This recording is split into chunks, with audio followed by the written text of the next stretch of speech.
Hello and thank you for joining us at the series premiere of Who is the Alpha Superhero slash Supervillain. I hope you enjoy it. Thank you for joining us. Alright, so this is how it works. In step 1, we're going to gather 11 superheroes and villains and assign them a number between 2 and 12.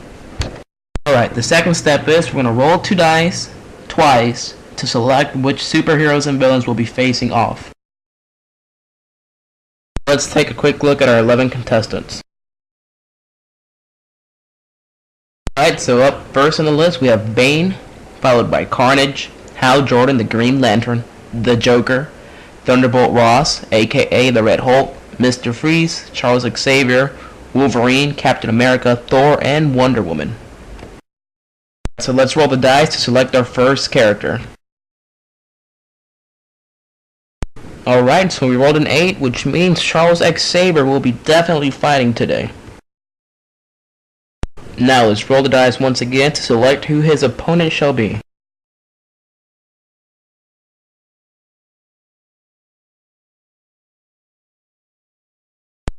Alright, the number 6 has been rolled, meaning that Thunderbolt Ross, aka the Red Hulk, will be facing off against Charles Xavier.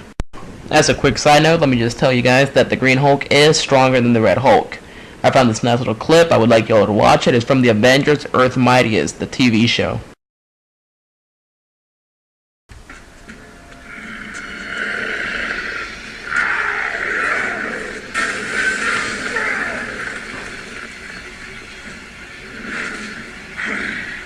Is that all? I've waited for this moment. All I've wanted is this moment. And now, I'm stronger!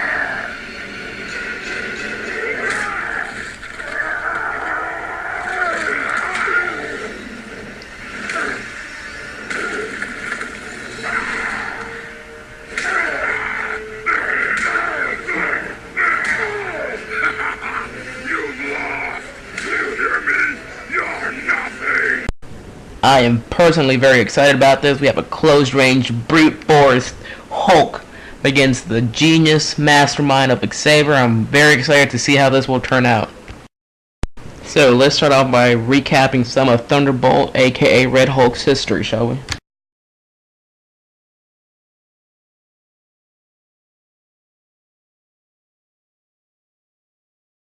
The Red Hulk's true personality, his name is Robert Ross. He is a military officer who was actually in charge of the gamma bomb that transformed Bruce Banner into the Incredible Hulk.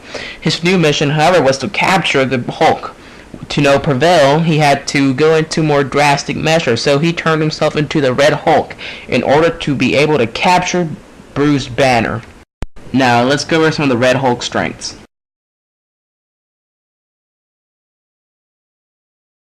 Now, Thunderbolt Ross has 2 sets of strengths. As a military officer, Robert Ross has access to advanced technological equipment and weapons.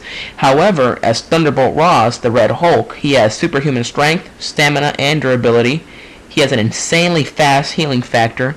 He has energy absorption, and he can generate huge amounts of heat, meaning he can even melt through metal, walls, steel, anything. Now let's take a quick look at his weaknesses.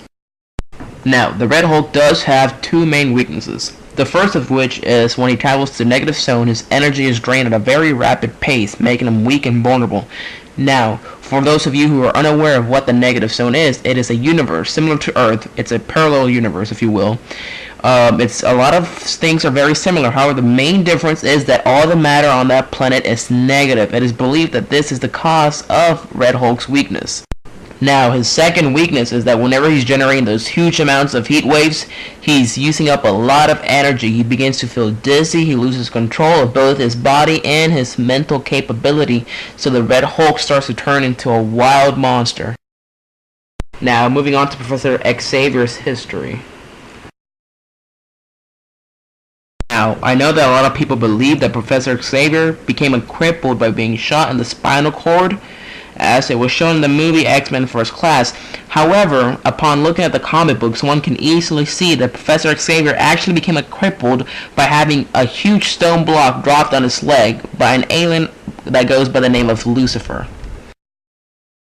Now, let's take a quick look at Professor Xavier's strength. Professor Xavier has a genius-level intellect along with other various mind powers such as telepathy, empathy, mind reading, mind control, memory alteration. He can induce paralysis, he can cast illusions on his enemies, he's a great tactician, and a genius strategist. Now, let's take a quick look at Charles Xavier's weaknesses. Now, the two main weaknesses that Charles Xavier has that will be holding him back in this battle is his crippleness, which will prevent a lot of movement to escape the Hulk's attacks, and he's also, all the time, he's fighting against an evil side that he has within him. He's always fighting to suppress it, and sometimes it has come out and taken over him. Now let's talk about what advantages and disadvantages they're each going to have against each other throughout this fight. In this fight, the Red Hulk is going to have the advantage of superhuman strength, he's going to have the advantage of speed, actual movement, and he has the ability to produce mass heat waves. Now, the one huge disadvantage that the Hulk is at is that Charles Xavier excels at manipulating the mind, and upon becoming the Red Hulk, Robert Ross is going to lose a lot of that mind control. So whenever he does that, Xavier is going to be able to pick his mind and manipulate it to his very will. The huge advantage that Charles Xavier is going to have against the Hulk is the fact that when the Hulk loses total control, Xavier is going to be able to basically force the Hulk to beat himself up or do whatever Xavier feels like making the Hulk do. Now, as can be expected, Charles Xavier's huge disadvantage against somebody like the Hulk is his ability to not be able to move. He's very slow on his wheelchair, even if he does use his mental power to move it. Now, let me just set out a few possible scenarios in which this battle could go down.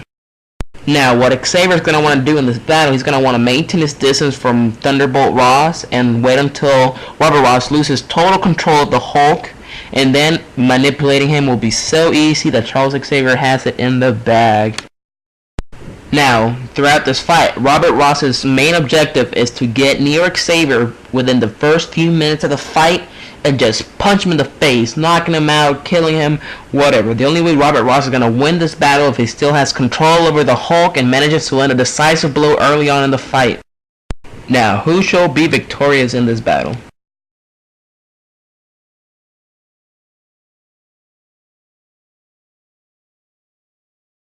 Let me quickly explain why I chose Professor Xavier over Thunderbolt Ross. Now, the main reason I gave Xavier the win in this fight is his ability to manipulate people's minds. Thunderbolt Ross, yes, he's huge, yes, mighty power, but I mean, he would be good against another guy going to hand-in-hand combat. That's where he excels. But against an opponent like Charles Xavier, who can beat him just by using his mind, I mean, Professor Xavier can beat almost anybody who doesn't have the special helmet Magneto wears. So, thank you for joining me today. So, hopefully you liked the video. So, comment, like, and subscribe to this video.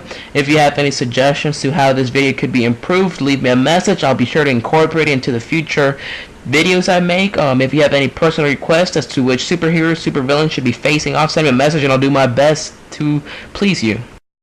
The sun goes down, the stars come out, and all that counts is here and now. My universe will never be the same.